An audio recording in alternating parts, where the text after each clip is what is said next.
இது மகிமை நேரம்.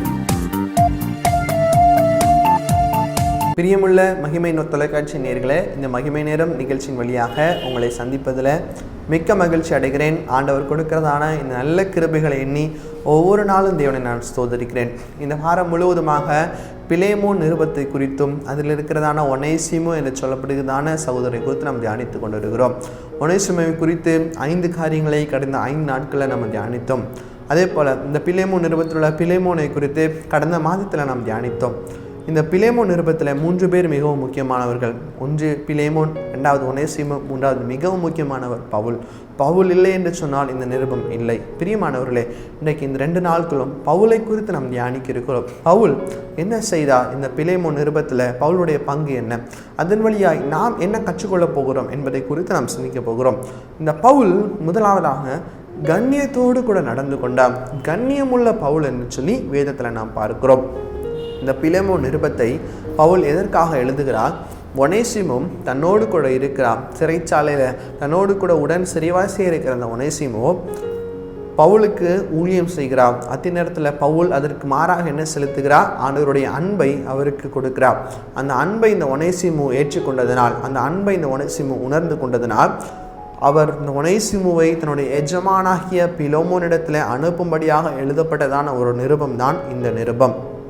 இன்னைக்கு இந்த நிருபத்தின் வழியாக அநேக நன்மைகளை நாம் பெற்றுக்கொண்டிருக்கிறோம். இந்த பவுல் சிறைச்சாலையில் இருக்கிறார். ஆனால் அந்த சிறைச்சாலையிலும் கூட ஒரு கண்ணியத்தை இந்த பவுலிடத்திலே காணப்படுவதை நாம் பார்க்கிறோம். இப்படி இந்த பிலேமோனை குறித்து அவர் தெரிந்து கொள்கிறார். எப்பிரா என்று சொல்லப்படுகிறதான எப்பாபிரா என்று சொல்லப்படுறதான சகோதரர் கொலேசு பட்டணத்தில் வந்து அவரை சந்திக்கிறார். இந்த பவுலை சந்தித்த போது இந்த பவுல் இந்த ஒனேசிமுவை குறித்து அவரிடத்தை சொல்லி பிலேமோனை குறித்து விசாரிக்கிறார். பிலேமோனுக்கும் பவுலுக்கும் ஏற்கனவே நல்ல ஒரு உணர்வு இருந்தது. எனவே பவுல் ஒரு பிரயாசப்படுகிறார். என்ன பிரயாசம்? அவர்கள் 2 பேரும் எப்படியாவது ஒப்புரவாக வேண்டும் என்று சொல்லுகிறதான ஒரு பிரயாசத்தை பவுல் ஏறெடுக்கிறதை நான் பார்க்கிறோம். அவர் நினைத்திருக்கலாம், இந்த வயசான காலத்தில் நான் எப்படியாவது ஆண்டவருக்கு நான் இவ்வளோ தூரம் ஓடிவிட்டேன், இதுவரைக்கும் எனக்கு போதும் என்று சொல்லி பவுல் நினைத்திருக்கலாம். ஆனால் பவுல் அப்படி நினைக்கவில்லை. இல்லை என்றாலும் கூட பவுல் என்ன செய்கிறார்? அவரோடு கூட ஒப்புரவாக வேண்டும் என்று சொல்லி ஒரு பிரயாசத்தை பவுல் அதிகமாக ஏற்படுத்துகிறதை நாம் பார்க்கிறோம். இன்னும் அதிகமாக நாம் பார்ப்போமானால் வேத வசனம் நமக்கு சொல்லுகிறது, இந்த பவுல் எப்படி இருக்கிறார்? ஒனேசிமு பவுலுக்கு உதவியாக இருக்கிறார். இந்த ஒனேசிமுவை தன்னோடு கூட வைத்து கொள்ளலாம் என்று சொல்லி ஒருவேளை பவுல் யோசித்திருக்கலாம். ஆனால் அப்படி அவர் யோசிக்க மனதவருக்கு இருந்தாலும் கூட அவர் கண்ணியம் உள்ளவராய் தன்னுடைய சொந்த எஜமானிடத்திற்கு இந்த ஒனேசிமுவை அனுப்புவதாய் நாம் பார்க்கிறோம். இந்த ஒனேசிமுவை அவர் தீகுக்கு என்று சொல்லப்படுகிறதான ஒரு மகனோடு கூட அனுப்புகிறார். அந்த அனுப்புதலை இந்த ஒனேசிமு ஏற்றுக்கொண்டு எந்த விதமான மறுப்பும் சொல்லாமல் ஒனேசிமுவும் கடந்து போகிறார். இதற்கெல்லாம் என்ன காரணம்? பவுல் ஒரு கண்ணியமான ஊழியத்தை, ஒரு கனமான ஊழியத்தை அவர் செய்து வருகிறார். என்ன ஊழியம்? ஒப்புரவாக்குதலின் ஊழியம். இன்றைக்கு இந்த கண்ணியத்தை போல நாம் நடந்து கொள்கிறோமா? ஒருவேளை இன்னைக்கு அநேகம் பேர் ஆண்டவரை விட்டு ஒப்புரவில்லாமல் வழி விலகி செல்கிறார்கள். எனக்கு என்ன என்று சொல்லி நாம் இருக்கிறோமா? இல்லை பவுலை போல ஒரு பிரயாசப்படுகிறோமா? மற்றவர்களை குறித்து ஒரு பிரயாசம் நமக்கு இருக்கிறதா? சிந்தித்து பாருங்கள். இல்லை என்று சொன்னால் ஒருவேளை நம்முடைய திருச்சபைக்கு எத்தனையோ பேர் வருவாங்க, அவரிடத்தில் ஒரு ஒப்புரவு இல்லாமல் காணப்படும். அந்த ஒப்புரவாக்குதலை சரி செய்வதற்கு நாம் ஏதாவது பிரயாசப்படுகிறோமா? வேறு அநேக பிரயாசங்களை நாம் ஏறெடுக்கிறோமா ஆண்டவருக்கென்று? பாருங்கள், உலக ரீதியான காரியங்களில் எத்தனையோ பிரயாசங்களை நம்ம ஏறெடுக்கிறோம். ஆனால் ஆண்டவருக்கென்று எத்தனை பிரயாசங்களை நம்ம ஏறெடுக்கிறோம்? யோசித்து பாருங்கள்.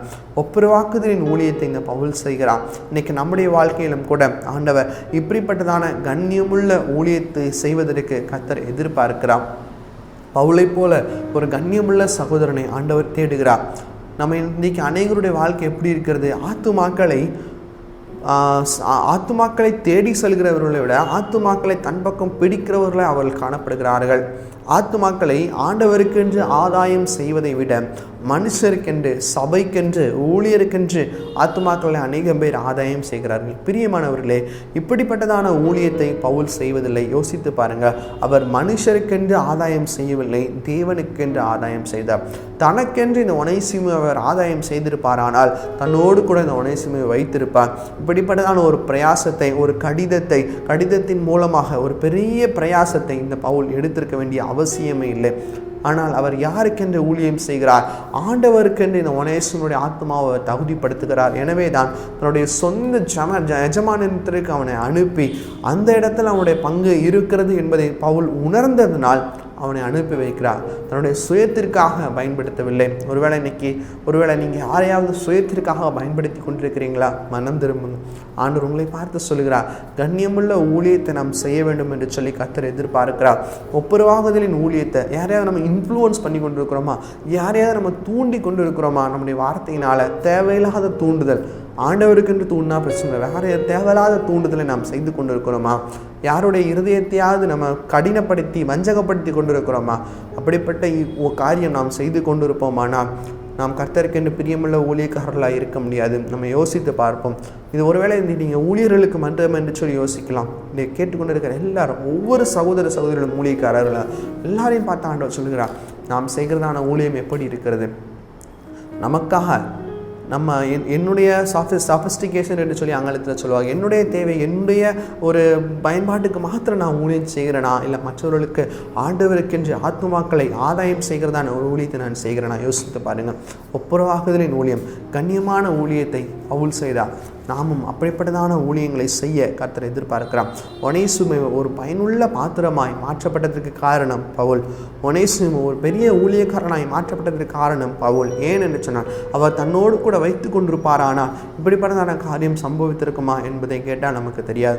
ஆனால் இந்த பவுல் என்ன செய்கிறார்? தன்னை அனுப்பின தேவன் தன்னுடைய எஜமானிடத்திற்கு இந்த ஒனேசிமு அனுப்புகிறார்.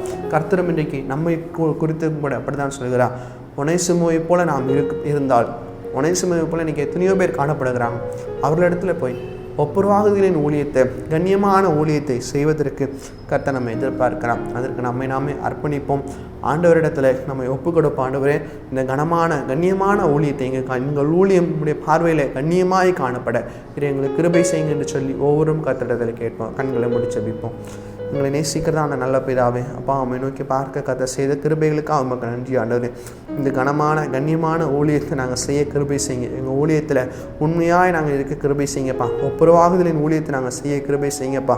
ஆவியானவர், எங்களோடு நீ பேசின இந்த வார்த்தைக்காக மக்கள் நன்றி ஆண்டவர். அப்பா, இந்த வார்த்தையை எங்கள் இதயத்தில் பதினே வைங்க சுவாமி.